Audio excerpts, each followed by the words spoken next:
Hey, everybody, welcome back to the show. Today, we are joined by a brand new guest who I'm really excited to talk to. Her name is Dr. Nicole Lepera, also known as the Holistic Psychologist. And so, Dr. Nicole, welcome to the podcast. It's an honor to share this time and this space with you.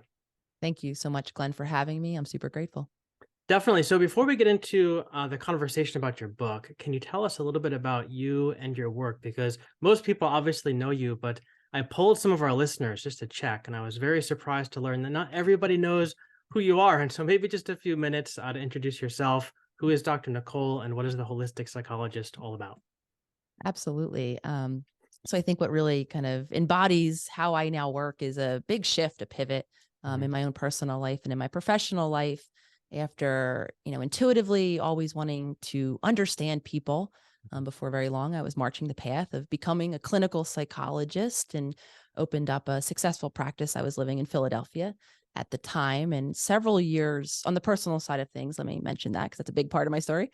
I'm someone who has a very intimate awareness, knowledge, experience of anxiety. Mhm. As long as I can remember, quite literally, I describe myself in childhood as the little girl afraid of the world, painfully Mhm. shy, always a worried bad things were going to happen to me and my family. So in a very proverbial sense, being on both sides of the couch. Mhm. And I think a lot of times that's what sends us into the profession of wanting to help people. So Mhm. several years into my practice in Philadelphia, I started to feel really, really disempowered, not only on the human side of things, after having checked all of the boxes that I imagine were going to, create a fulfilling life experience. I had a Mhm. successful practice. I had an active social life. I was in a committed partnership. I was living in the city of my choice, Philadelphia, opening that Mhm. practice. Yet deeply, I was feeling disconnected and unfulfilled on a very large scale. And what I Mhm. was seeing then in my practice, several years into now having clients that would come to see me week after week for sessions, I kept feeling the word that kept coming up in my sessions stuck right along Mhm. with them. No matter how much insight and awareness. And again, I had clients who had been working with me for a long period of time. There was a recurrent theme of being unable to translate the tools that maybe we were even talking about in those sessions into new actions, new choices, into Mhm. relief for the suffering that brought many of the people into my office. So, Mhm. from that really disempowered space, I really got curious and I think did what a lot of us do. I went online seeking. I love learning things. So Yeah. I was wondering, why are all of these tools, what's happening? Why are so many people, and this was reflected in my friends as Mhm. well. Why are so many of us suffering so much, even though we have, again, access to resources, insight, awareness? And what I was met with very thankfully was a whole world of new information, which for Mhm. me predominantly included our bodies.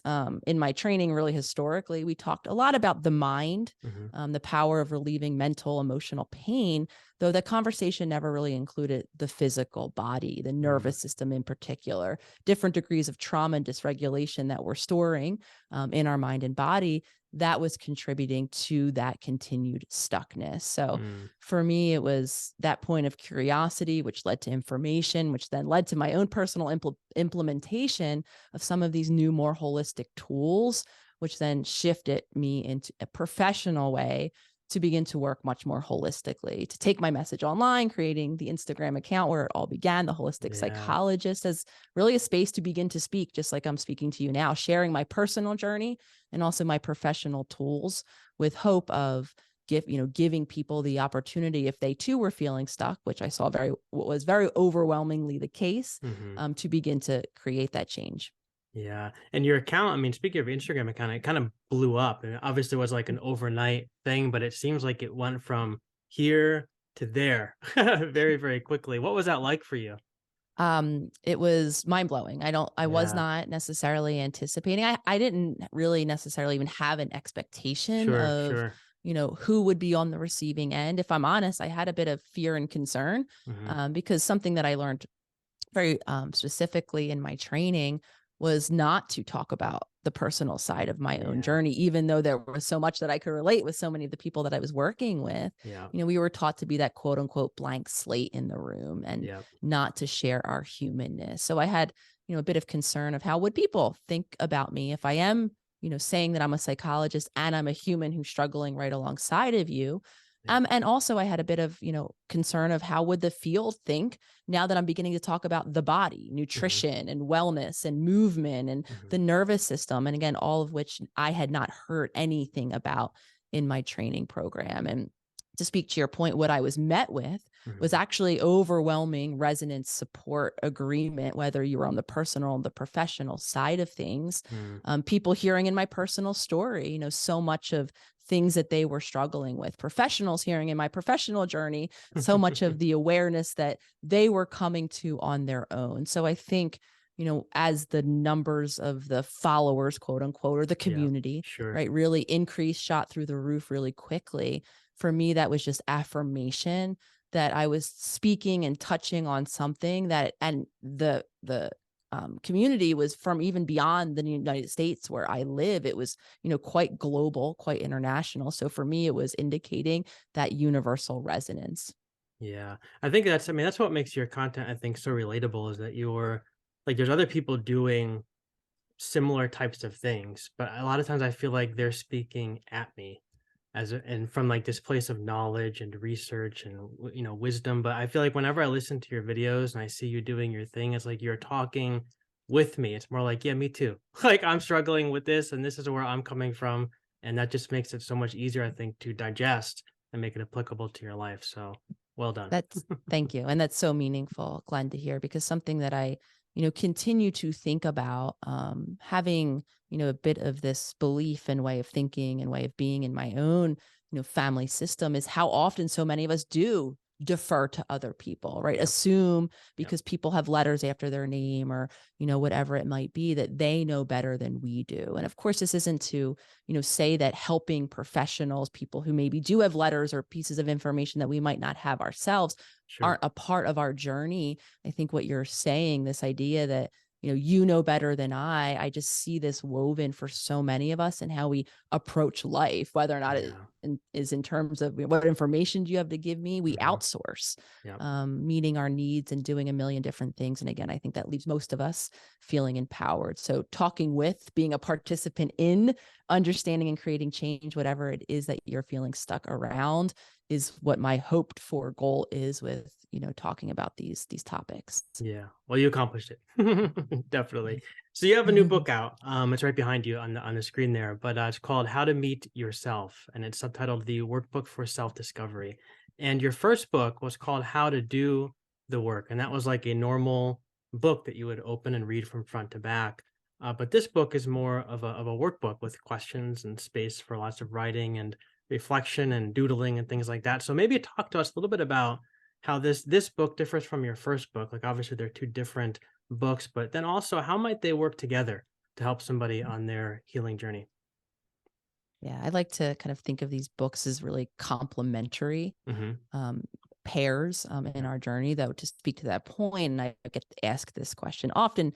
People of interest in buying the workbook Hmm. portion of that pair of that duo. Do we have to do we need to have read How to Do the Work? And absolutely not. While they Hmm. complement each other, it doesn't necessarily. You don't need to have read one to benefit from the other. And to speak to your point, the How to Do the Workbook is very much like a regular read, a narrative. Hmm. You'll read stories, some of which you may resonate with. And I did set the intention of making that really practical, applicable. And at the end of every chapter, if you have that book, or if you do choose to purchase that book, Hmm. whatever the concept is, whether we're talking about the ego or the inner child, at the end of the chapter, you'll meet journal prompts or Hmm. exercises to begin to apply that concept, that tool in your day-to-day life. And one of the things that I talk about often in terms of creating change, and you'll read about this in How to Hmm. Do the Work, is to make things different, to make new choices. We have to see where we're starting. Really Yeah. simply, we have to see what's keeping us stuck. What are those Hmm. habits and patterns? Because that's what I believe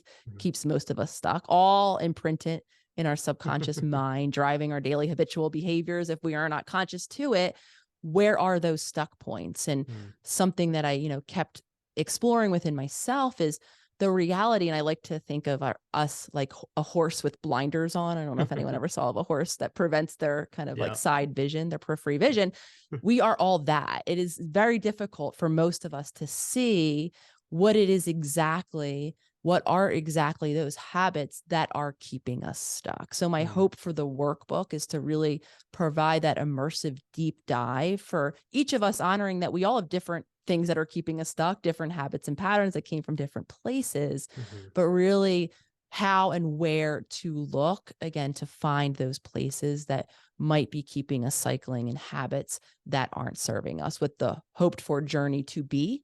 And mhm, something that I often talk about in how to do the work is how so many of us, what we're living, the mhm, reality we're embodying, isn't who we really are. It comes again from our conditioning, our childhood, trauma mhm. that many of us may have experienced, but it isn't our true self. So then Yeah. the workbook became that really immersive journey to begin to become conscious of what are those habits that are keeping me disconnected from this true authentic self of me. And Mhm. then how do I begin to peel back all of that onion, the layers of the onion, so that I can reconnect with, and for some of us, rediscover Yeah. who it is that we really are. Yeah. Okay. So going off of that, then, like the first thing I really want to explore is why is there such a need for us to meet ourselves? Like where obviously everybody's different, but where does this disconnect happen? Like what does it mean to meet myself? And then where typically do these disconnects take place? Is it when we're younger, when we're kids? Is it when we're older? Is it kind of a mixed bag of everything? Where does it happen? Yeah. I think the simplest way to kind of define who we really are is Mhm, the distinction that maybe some listeners have heard being made. I think it's more recently often talked about. mhm. Who am I in my being? Right? Yeah. Can I just be who I am, as Yeah. opposed to what are all of these things I do? Mhm, These, ways of being, these masks I wear, these roles I play. And I think mhm. that a really simple, I like to simplify a lot of the concepts that I speak about when we're talking about our authentic self. It's that beingness, right? And Mhm, oftentimes we can refer back to our childhood, which is where our conditioning happens, that mhm, separation, because of contextual factors, cultural factors, who we had present or not present to us, helping us meet our needs. mhm. When we don't feel safe enough to just to be who we are, to Yeah. express our thoughts, to share our feelings, to tune into what our natural gifts are. We all have natural things that excite us, light us up, that we're interested in, that we're just naturally good at, Mhm. that we can share with the world. But again, for many different reasons, we have had to adapt in childhood. So we've begun to modify, to answer your question, then Yeah. creating a disconnection from that pure state of being. Even think of a child, right? They say Mhm. what's on their mind, they express what they're feeling, they tell you exactly what or what they think. They Yeah. just are who they are, painting themselves in colors if that's what's like, is of their authentic self-expression, but and Yeah. belong. More often than not, many of us, for again many different reasons, don't have that safety and security in that early relationship. Mhm. So we begin that process of suppressing those natural inclinations, modifying ourselves, and shifting into again these habits. At one time, I just Mhm. want to end with this because I think this is to acknowledge is, if you're resonating with, I don't know who I am. I don't know Yeah. how it is just to be myself. Or maybe I do have an idea of what really is who is me, but for many different reasons, I'm not that person. Right. We might feel shameful. Mhm. I can imagine, and I've heard from a lot of people as we, are up in age, this idea like, oh my gosh, I'm in 50s, 60s, and I don't know who I am yet. What is Yeah. wrong with me? Yeah. So, what I want to end with is the reality that all of that adaptation served us at one time. It was oftentimes our best attempt at keeping ourselves safe, our best or only attempt at keeping ourselves somewhat connected Yeah. to those caregivers, to that environment in which we were dependent. So again, my hope, why I explain all of the physiology, neurology behind everything that we're talking about, from habits to how they're developed, is to relieve maybe the shame that some Yeah. of us are carrying when we do wake up, into late in life and we don't yet know who we are. There's a reason, and there's also now choices that we can begin to make to rediscover and to reconnect with that more authentic space. Yeah, and I think that's so important because the shame can just kind of almost hammer in that disconnectedness. Like it could just make it Mhm. feel worse. It could just make it feel even harder to feel more connected because the more shame I feel, the heavier everything else feels. Yeah. And the more risk then Yeah, to begin to show ourselves, that's right. right? If we already don't feel worthy, Yeah, it's going to feel really vulnerable and scary to begin to more authentically express ourselves. And I love how you're describing it. We do get caught then in this shame cycle yeah, where I might prevent myself from showing this in fear of being left, being abandoned, being hurt by yeah, someone if they don't receive or if they're not accepting of what I show. And so I show a little less of it and then I feel shameful because I'm not showing it. And right. And so the cycle continues. yeah.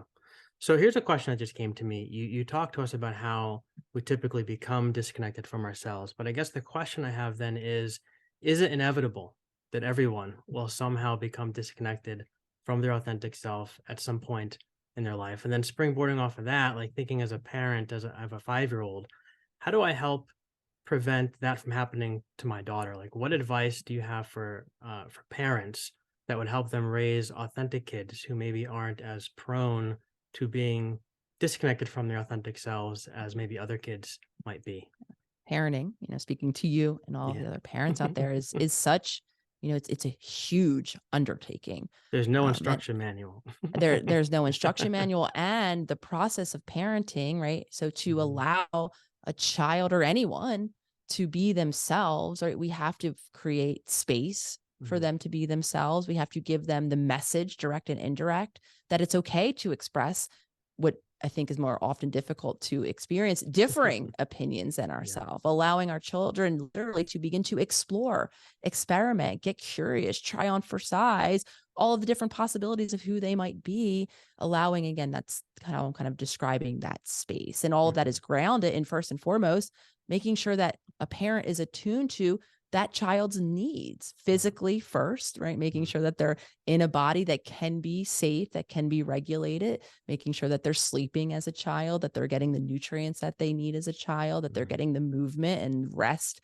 that they need as a child to allow them, again, a grounded presence in their nervous system, Mhm. to then be able to emotionally express, to create space for all of the different emotions that a child might express and not making it about the parent and allowing, right, the child to explore Yeah. what works for them Yeah. in terms of regulating or feeling better, soothing those emotions. So again, this is just a little portion of Sure. the giant task of parenting. So to answer your question, right, Mhm. is it inevitable? In my opinion, I've yet to meet, I like to refer to them as the unicorn who's really had that attuned parent, because it begins not with reading the right parenting manual, Yeah. not with having the right knowledge of what to do. That means that that parent themselves has to be regulated in their own body, has to know how Yeah. to meet their own body's needs, acknowledging that it might be different Yeah. than how they then teach their child to meet their child's physical needs emotionally again. So that means we need to have a regulated, grounded, safe parent. And the Yeah. reality of it is, again, for different generational reasons, cultural reasons, Mhm. financial, structural, resource reasons, we are not raised by parents who have had that ability. So Yeah. inevitably, I've met more people than, again, I haven't met the unicorn who had that really safe, secure parent to create that space consistently for that child. So more Yeah. often than not, we have adapted in some way. We have squashed some aspect. Some of us have squashed most of our Mhm. authentic self-expression. And again, as our means at keeping those important connections that were necessary for our survival in our earliest life experiences. Yeah. I think one of the things that as a parent is inevitable is that we will all at some point squash our kids' authentic selves. But I think what I'm learning is the power of an apology, even to a 5-year-old, the power of going to her and saying, like, mommy and daddy totally got that wrong. We completely messed up in the way that we responded to you. We're sorry, because a lot of people didn't get that as kids. And I think that that causes all sorts of other problems. But I think if we can own as parents when we do make a mistake, I think it maybe can help undo a little bit of that inauthenticity that we might have created in our child. 100%, whether Mm, it's the child at 5, 15, yeah, 25, 35, right?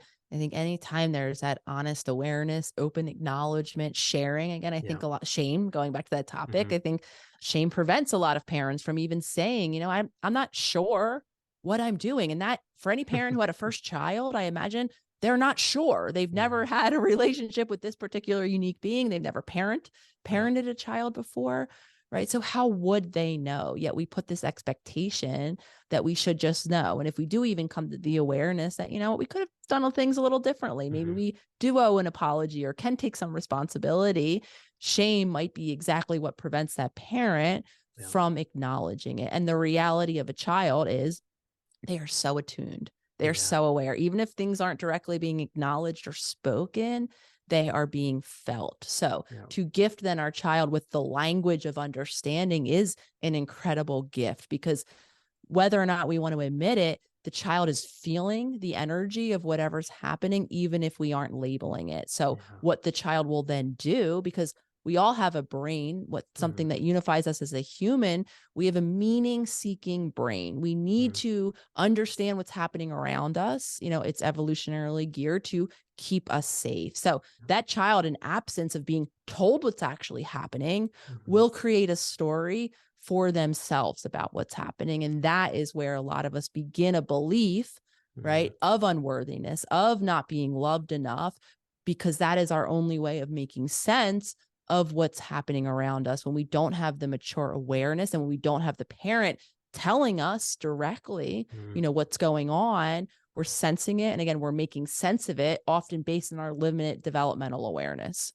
Yeah, it's like she's 5 years old. So as a 5-year-old, you only have so many different Right. pieces that you can put into place. And if you have the wrong pieces to put into place, then it just causes all sorts of problems. That makes a lot of sense. So one of the things I want to talk to you a little bit more about habits. You've already kind of alluded to it a little bit earlier, but how our habits keep us disconnected from who we really are. And I'm wondering if you can talk to us a little bit more about that. Like, what kind of habits are we talking about? Like, what constitutes a habit that is going to disconnect us from our authentic selves? Like, what's that look like? Maybe an example or two.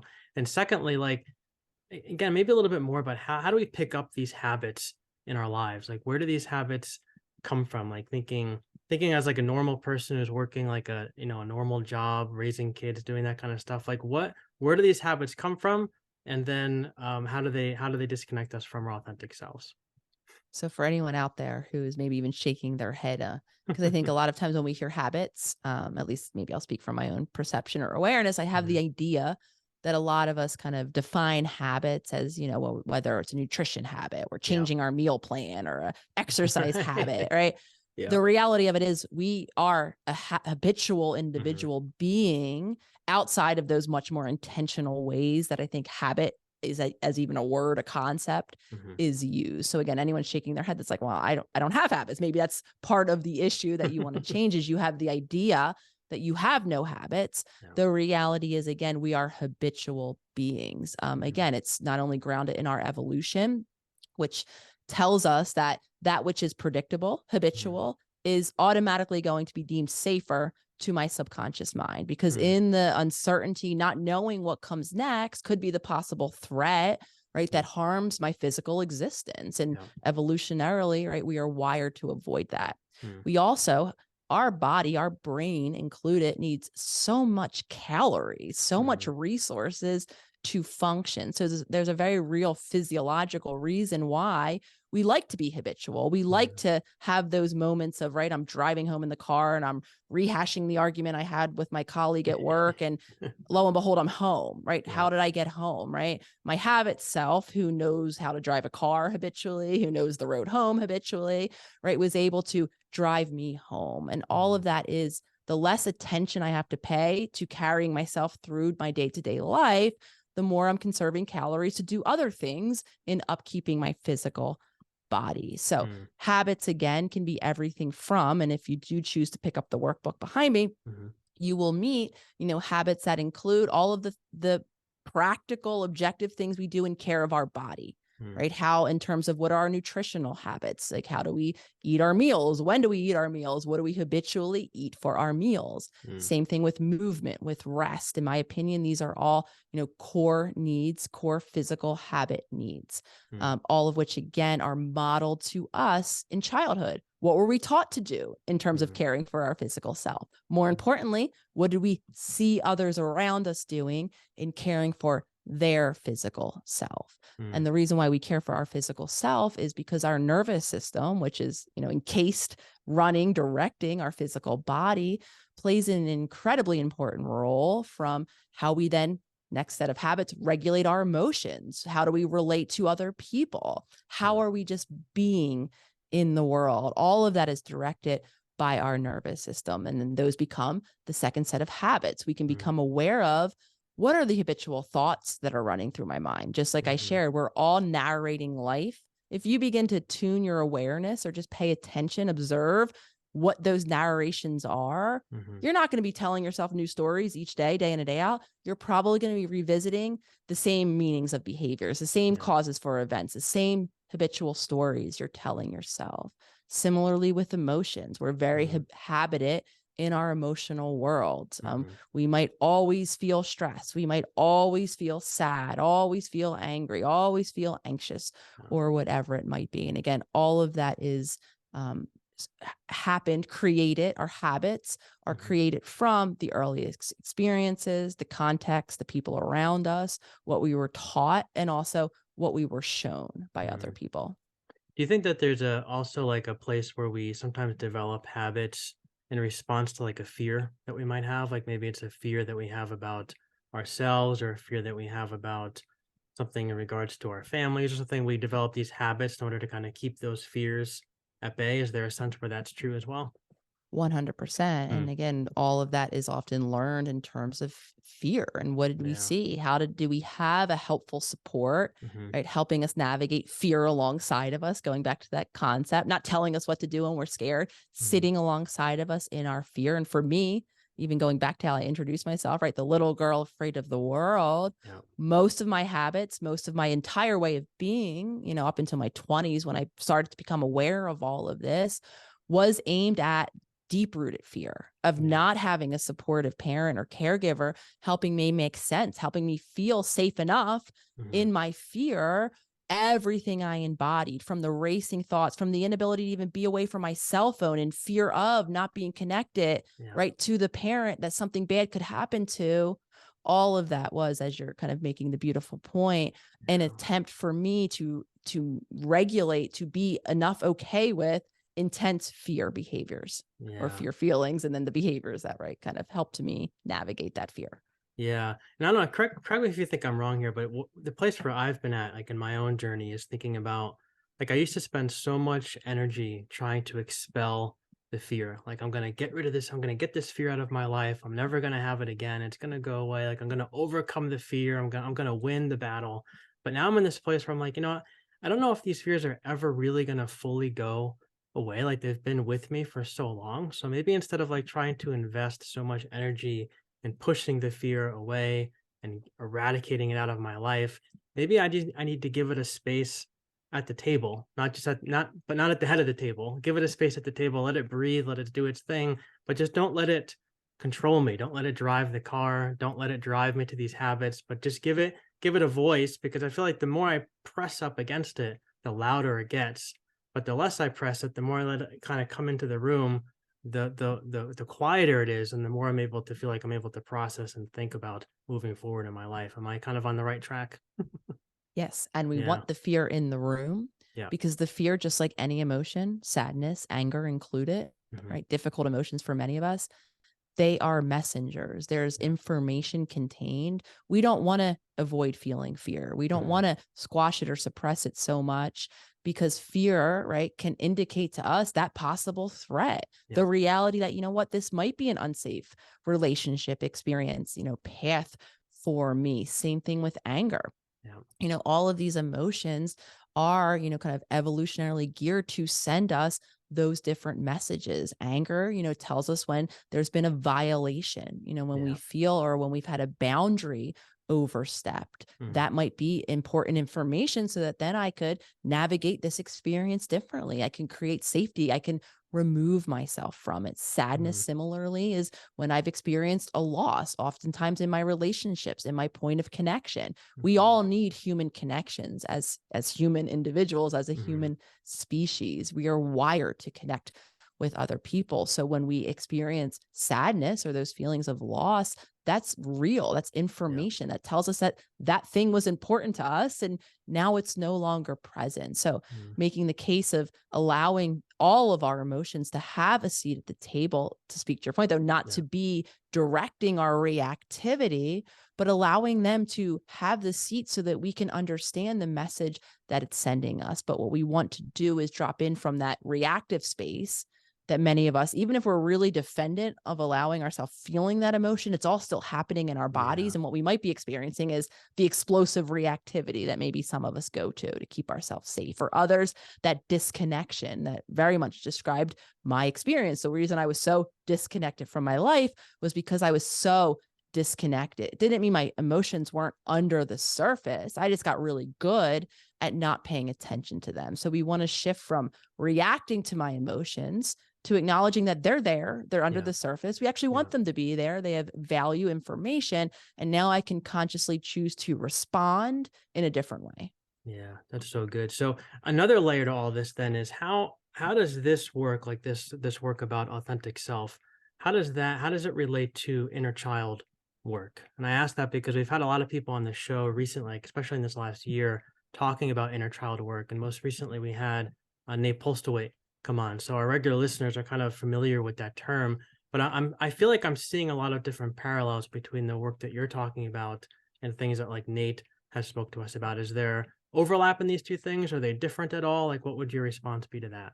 Yeah, there's very much overlap. And Mhm. right, the inner child, the way I simply defined it, is that part of our subconscious mind that, houses all of the deeper wounds, all of the deeper beliefs, again, that Mhm. were created in our very real lived experiences that often are active in those moments of reactivity, in those Mhm. ways that maybe we navigate our emotions without having the support to help us, understand them, regulate them in that calm, grounded, responsive way. We do become Mhm. overreactive. We do shut people out, right? In that very childlike way. So in my opinion, back to the question you asked me almost when we Mhm. began of, right, is there anyone who doesn't, kind of have that level of disconnection? We all, even if we're well into our adult years, have that very childlike wounded, often part of our subconscious mind. So when we are in that, kind of childlike self, Mhm. reacting to the world around us, I would make a case that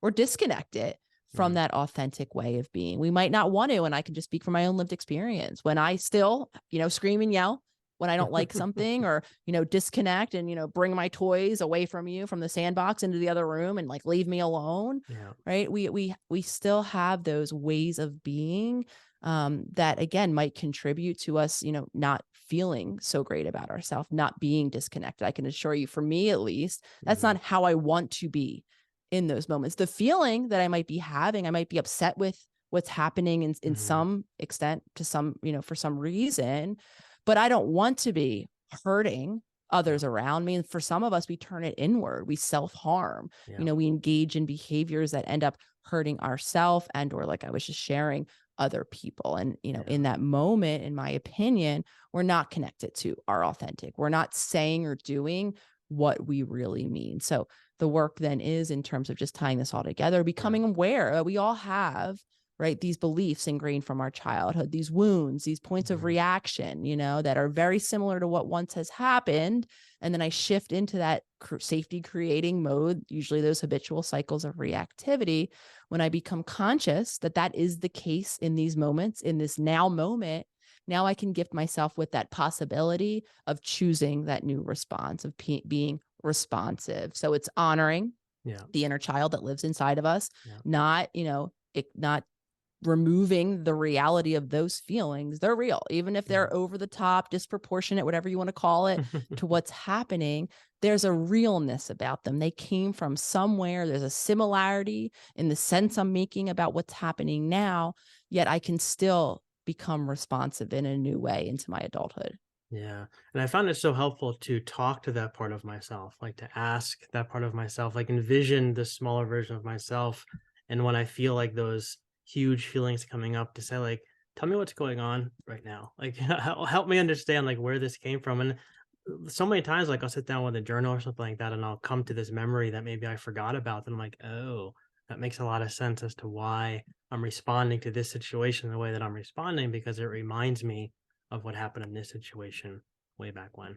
Yeah. So Yeah. I think, love that example. Hmm. Journaling, Yeah. can be a really great way. Meditation Yeah. can be a really great way. And of course, I just have to always speak to those of us, because one of the byproducts of being as disconnected as I was beginning in childhood is, for me, I really largely lack those kind of recall based memories, the movie screens, as I like to Yeah. call them, right? Having the moment of, oh, yeah, that's what happened then. Yeah. So to speak to that point, because as I began to talk more frequently about that, I'm, hearing the resonance. There's a lot of us who don't have or can't access the Yeah. what happened. Yeah. And we don't necessarily, just if there's a follow up with a possible question that I might be hearing listeners have, is, Sure. well, can I still heal? And the Yeah. reality of it is, absolutely. We can Yeah. start with what's happening now. If we Yeah. don't know what it connects back to, what is it about this moment? What sense did my mind make of it? If I can really dig down, what is it that I'm feeling underneath? What is it that I'm fearing Hmm. underneath? We can begin right here, right now, because while we might not be able to recall that Yeah. movie screen, the snapshot of what happened, we're living it, Yeah. embodying it in mind and body in our reactivity right now. Yeah. That's so good. All right. So another question I have for you, and this one is going to take a little bit of context of my story. So bear with me as I share with you a little bit about myself. But I came from a very fundamentalist evangelical background, and I've talked about this on the podcast many times. But coming from that background, I grew up constantly feeling like I had to suppress myself, like suppress my needs, my desires, my thoughts, even my beliefs. Like if I had an idea, like a belief about God or faith, whatever, that was different than what the system was handing me, I was taught that I was wrong, right? Because I'm born this sinner and there's no good thing in me apart from God. The heart is deceitful above all things.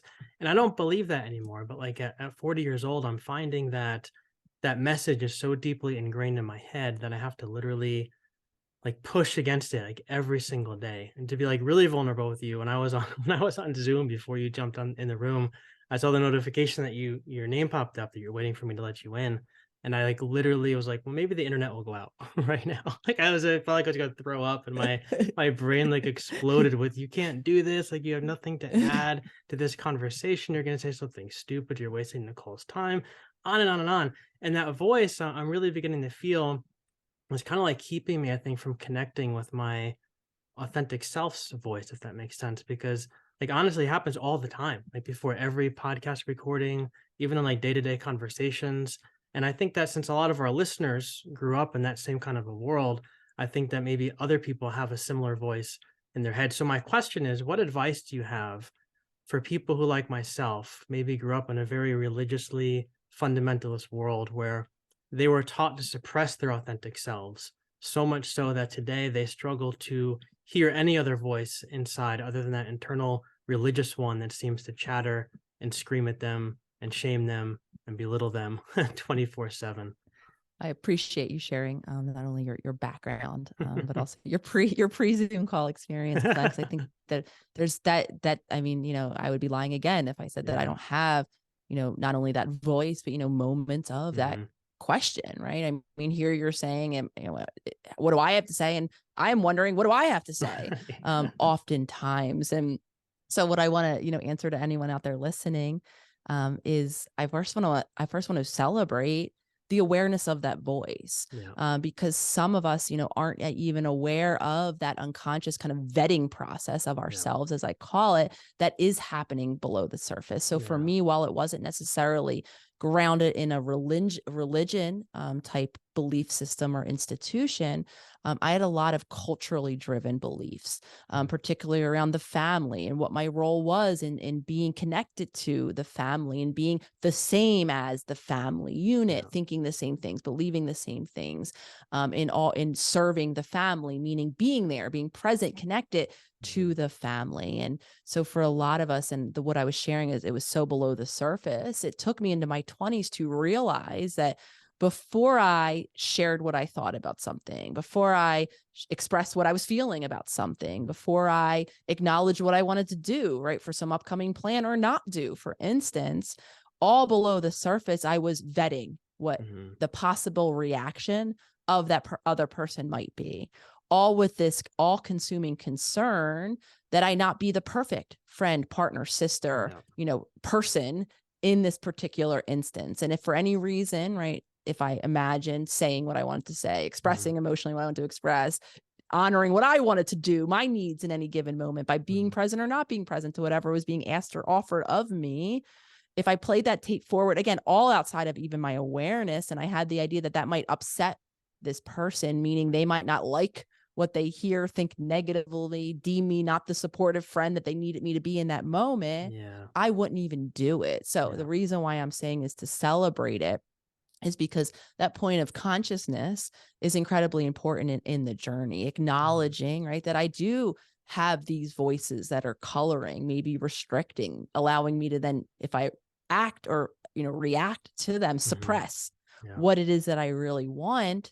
That then over time will create that space that we've been talking about to pay a little less attention to those voices, to acknowledge, because we can't flip that light switch. Even when we do notice they're there, we can't be like, okay, well, they're done now. Right. If habitually those voices have kept us in the safe boundaries, right, determined to us by those early relationships, connected to that religious institution that was so important in that family, connected to that culture, connected to even that family itself, right? Acknowledging that that is present, it's not going to now just shut off now that we've seen it, but now that we've become conscious of it, we can choose to turn our focus of attention away from it, right? Not just continue to remind myself of how terrible I am, how bad I am, how immoral I am, whatever the language is. I can refocus my attention away from those thoughts, and I can give myself then the possibility of making a new choice. Though I urge all of us not to expect that new choice to be easy, right? Because all of those beliefs are so ingrained to us. Now, not only are we going out into that unfamiliar that's going to signal that possible threat, because I don't know what's going to happen next. I don't know how this person's going to respond, receive me. What will their reaction be? And in reality, it might not be favorable, because likely what has happened over time in our families and our religions and our cultures, we've created a violation, an expectation, right? They've expected this of me. I've always showed up in this way. So now the second I'm not showing up in this way, at minimum, there's a bit of surprise. Oh, wow.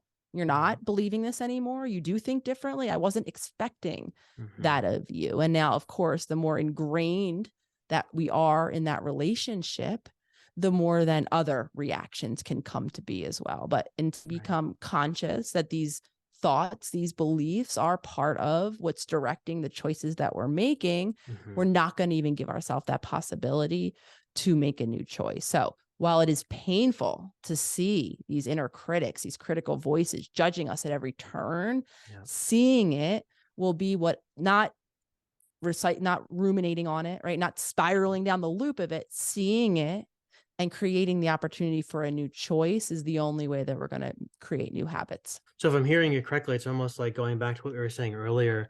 It's giving that religious, like for me, that religious voice, whatever voice it is for our listeners, that seat at the table, but not giving it the head seat, but letting it express itself and acknowledging it and honoring it, like you said, because it is a voice, it is there, and not trying to shut it out. And there's value, right? Like what they're maybe those relationships are important to you still, right? Maybe in terms of, being a good person, maybe we can unlearn a bit of what we thought that was, but that might be a value of yours, right? Being connected to your community, being connected to maybe a religious-based institution, maybe if it's not the one you were born in, whatever it might be, right? There's value. So allowing it to have that value, but not to dictate or determine what you do. Yeah, that's so good. All right, last question for you. Talk to the person who's listening and they feel like they really need to do this. They need to do the work. They need to reconnect with their authentic selves. Where does someone begin engaging in that reconnection? Like, is it as simple as picking up the workbook, diving in? Is there any kind of preliminary work someone should do? Should it be done in a group setting, maybe with like a partner? Is a licensed counselor, therapist helpful in these situations? Like person working again, like a 9-to-5 job, raising 2 kids, paying the mortgage, drinking unhealthy amounts of coffee. How can they best engage in this work that you're presenting us with?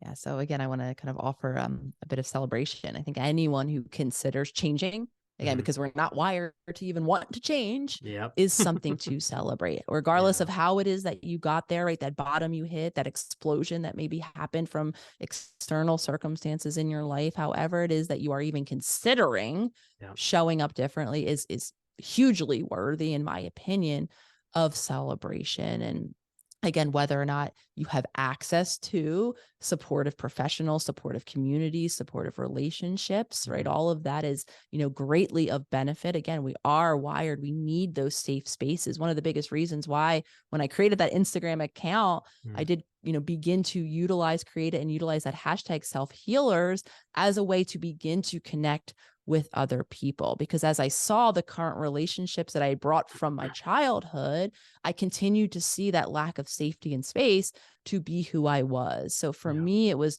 the need to find and connect with other people who would begin to build the community of safety of the space for me to begin to express what authentically was true for me. So if we have access, of course, to those supportive professionals, I urge anyone to, Yeah. if they resonate with any of this, begin to use that hashtag. The community is very large now and very global. So you might find the people, right, with whom you naturally resonate, who share similarities in your journey, who might over time translate to be those supportive people on your journey. So though, regardless of if we have those or not, and we are attempting or do want to set the intention to change, the number one suggestion I can give anyone, not only to begin to build that basis of observation, seeing the habits, becoming conscious, maybe exploring or maybe observing yourself for the next Yeah. week, seeing what it is that you do first thing you get out of bed.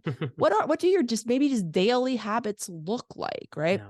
Just turning that attention to the reality that you do have those habits. Now, assuming we want to make changes, right? Yeah. Because that's typically we're going to change something in some direction. Mhm. The number one suggestion I can give anyone listening is to set the intention to change at a manageable step, right? Mhm. Not deciding to overhaul life from top to bottom, starting tomorrow, doing everything Right. differently, because again, that's only going to challenge that subconscious. The Yeah. further I go out into the unknown, the more the resistance, the more the thoughts that are telling me to get back, the Yeah. more the discomfort in my body that's telling me to get back to that familiar way of being. So I often talk about a concept that we use in my membership, the Self Healer Circle, is a small daily promise. Yeah. So setting that intention, right, knocking off numbers 2 through 5 on your to-do list of new things, and just practice keeping that one small promise consistently day after day, Yeah.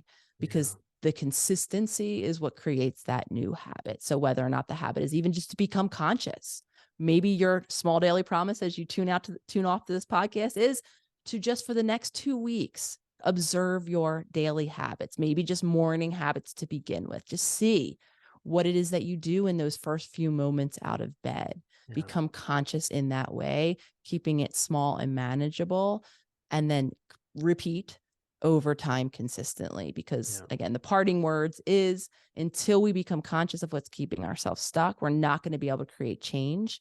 Yeah. Change is automatically going to be difficult to us, our subconscious. So when we do make that commitment to create change, which is worthy of celebration, set yourself up to succeed. Make the promise so small that it Yeah. almost feels like nothing new is happening, and then practice keeping that promise consistently over time. And then you could build another promise on top of Yeah. that foundation. Yeah, that's so good. And I love that you said like starting small with even like observing the things that you do. I think even like observing the things that you think, right? Like when I Mm, first open up my eyes in the morning, once I started like really thinking about what I think about, I'm like, oh my goodness, like the steady stream of things going through my head when I first open up my eyes is like so much. So what can I do to kind of harness some of that and be more intentional with those thoughts that go through my head?